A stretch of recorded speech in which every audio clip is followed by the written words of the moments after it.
Баршаңызға қайырлы күн. Бүгін біз дәмен сондай ерекше бум-бум салатын жасайтын боламыз. Суға піскен тауықтың аяқ етін қолымызбен тарамдап ұсақтаймыз. Бұл жерде өзіңіздің қалауыңыз бойынша тауықтың төс етін немесе сан еттерін пайдалануыңызға болады. Енді бір кішкене қиярымызды алып, ортасынан болып, бөлінген бөлікті тағы да ортасынан бөліп, оны үшіншіге соломка ретінде турап шығамыз. Туралған қиярларды ыдысымызға саламыз. Салатымызға 3-4 қасық консервіленген жүгеріні саламыз. Содан соң 2 қасық консервіленген фасольді саламыз.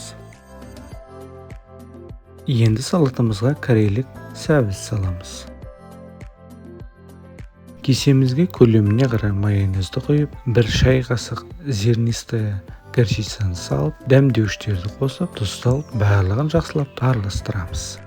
Енді шыққан қоспамызды салатымызға құйып, жақсылап тұрып араластырамыз.